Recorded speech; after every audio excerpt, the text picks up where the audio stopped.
Kisah Nabi Isa dan Siti Maryam oleh Liana. Dalam perspektif kesabaran Siti Maryam dan Nabi Isa yang pemberani. Bangun pagi langsung sarapan. Sebelum pergi mencari ikan, hati tergerak untuk ucapkan salam pembuka untuk kalian. Assalamualaikum warahmatullahi wabarakatuh. Burung nuri hinggap di dahan. Indah rupanya sangat menawan. Puji syukur kita panjatkan. Semoga berkah terlimpahkan. Dikisahkan di kota Bethlehem Baitullah yang dialami oleh wanita yang solihah, yang suci dan tidak pernah disentuh oleh seorang kaum laki-laki, yaitu Siti Maryam binti Imran, yang difitnah oleh orang kampung dengan fitnah yang amat dahsyat. Beliau dituduh oleh orang kampung telah berzina karena telah melahirkan anak tanpa seorang ayah, yaitu Nabi Isa alaihissalam. Hadirin yang berbahagia, siapakah Nabi Isa itu? Bagaimanakah ceritanya? Untuk mengetahui cerita selengkapnya, mari dengarkan bersama.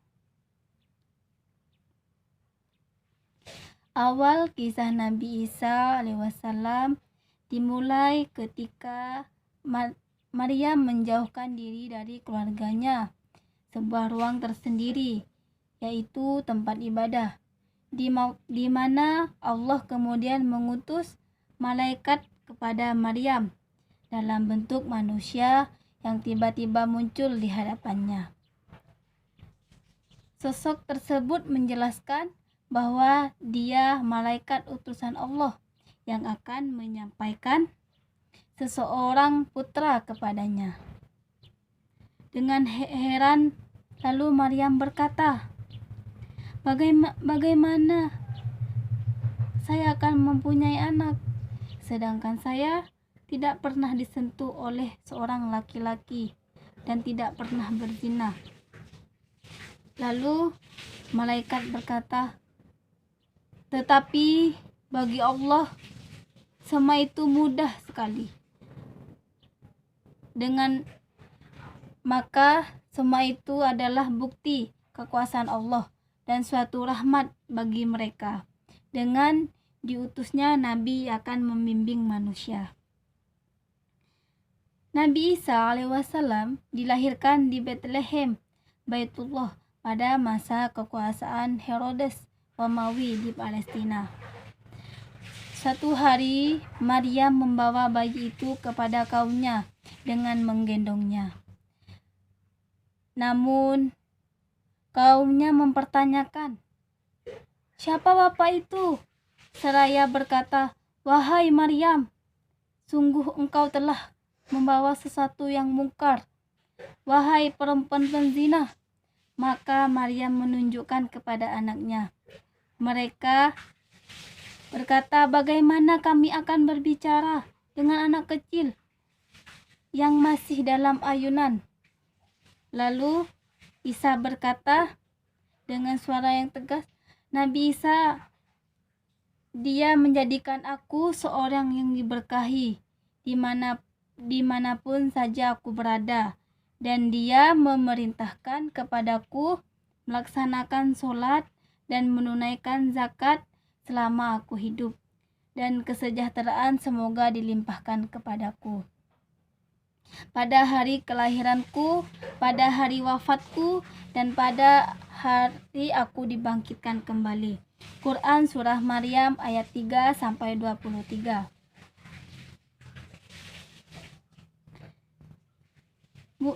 Satu hari ketika Nabi Isa telah berdakwah di sebuah kota, yaitu di daerah Galilea, namun kaum Yahudi memintanya untuk menunjukkan mukjizatnya yang dapat untuk memperkuat dan membenarkan dakwah serta risalahnya. Atas izin Allah, Nabi Isa menunjukkan kemujizatannya, yaitu beliau mampu membuat burung dan meniupnya sehingga menjadi hidup, menyembuhkan kepada orang buta bawaannya hingga bisa melihat lagi, menyembuhkan penyakit kusta dan menghidupkan orang yang mati. Beliau menegaskan bahwa kemampuannya adalah atas izin Allah, bukan dari beliau sendiri. Quran Surah Ali Imran ayat 48 sampai 49. Selama proses dakwah, Nabi Isa SAW menghadapi bangsa Yahudi dengan berbagai kesulitan. Bahkan mereka sering mengolok-oloknya dengan mengatakan bahwa beliau adalah anak haram dan ibunya seorang pezina. Nabi Isa alaihissalam pun merasa bahwa bangsa Yahudi ingkar terhadap kerasulannya dan menghalangi dakwahnya. Keingkaran kaum Yahudi bermula karena mereka menolak tujuan dakwah Nabi Isa alaihissalam, yaitu pertama untuk membasmi kegilaan mereka terhadap pendeta yang mengaku bahwa mereka penghubung antara manusia dan Tuhan, sehingga tanpa mereka maka tidak sempurna hubungan manusia dengan Tuhan. Nabi Isa alaihissalam, ketika penolakan Bani Israel semakin menjadi-jadi, Nabi Isa alaihissalam menyingkir dan pergi menuju Baitul Maqdis pada saat hari umat Yahudi. Kejadian ini membuat para pendeta Yahudi marah karena mereka khawatir jika ajaran Nabi Isa alaihissalam akan menyebar. Lalu mereka membuat berita dusta tentang Nabi Isa alaihissalam kepada penguasa Romawi, yaitu Raja Pilatus pengganti Raja Herodes di Palestina. Akibat hasutan tersebut, wakil raja atau gubernur yang berada di Baitul Maqdis menerima surat dari raja yang berisikan perintah untuk membunuh Nabi Isa alaihissalam.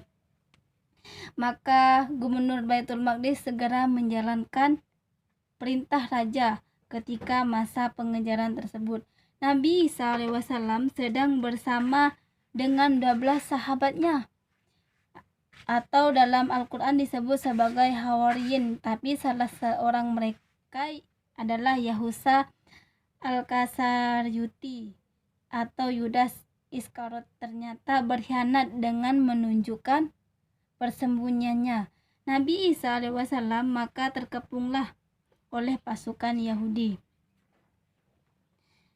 Maka sekelompok Yahudi ketika itu adalah hari Jumat sore menjelang malam Sabtu, namun Allah berkehendak lain dan menyelamatkan Nabi Isa alaihissalam dari kelicikan kaum Yahudi, di mana Allah telah menyerupakan sahabatnya Yahusa yang mirip dengan Nabi Isa alaihissalam dan menyerahkannya kepada Raja Pilatus.